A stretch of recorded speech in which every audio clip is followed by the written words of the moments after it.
Everyone. Welcome to the Framework in 5. Our topic today is leading resilience for your employee team. And resilience is such a hot topic these days, isn't it? With 1 in 3 people who work in healthcare today feeling a loss of resilience or burnout, it makes it a national emergency. And that's not research that's coming from me, that's coming from the Duke Patient Safety Center. It's coming from the National Academy of Medicine. It's coming from IHI.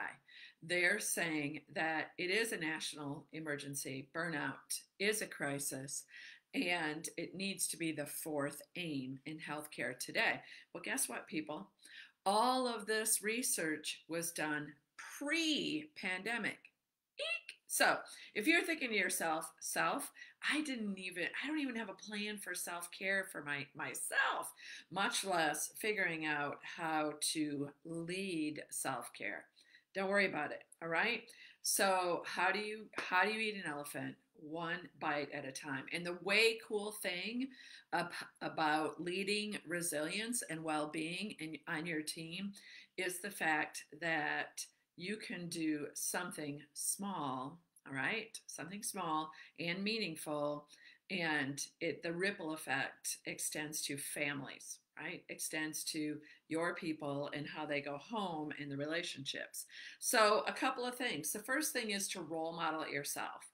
Gallup tells us that if a leader role models well-being for themselves and their practices of well-being, then their people are 15% more likely to have a plan for well-being, right? So you may already be doing some things to work on your own personal resilience, knowing that it's an emergency in healthcare today. And that needs to extend to your people. And you can do that by role modeling it, talking about it, saying things out loud, right? Saying things out loud. This needs to go not from another task, but really be embedded in how we do our work today. The second thing is to form a team. You know that the power of employee-driven teams can really make great things happen in your organization, in your department, in your team like wildfire, right? So find those people that are champions in your own department and put their minds to it. It'll be amazing.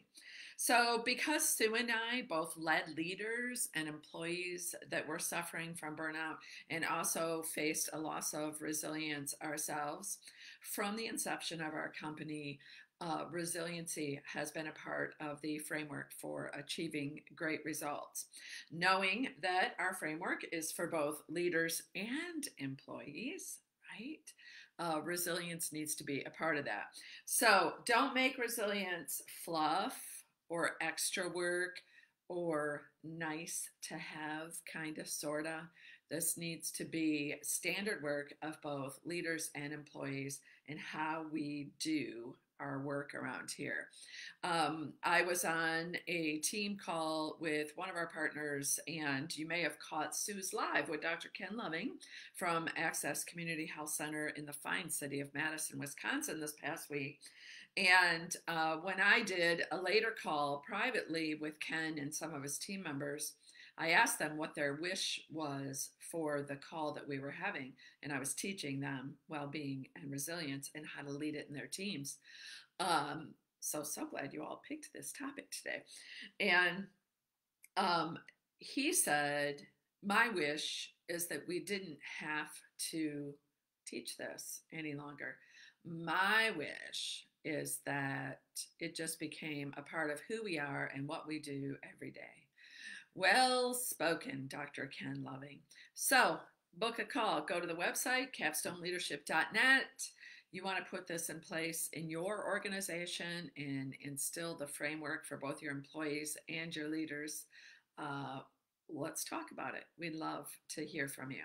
So go to the website, book a call, push the button, easy peasy. Have a great day.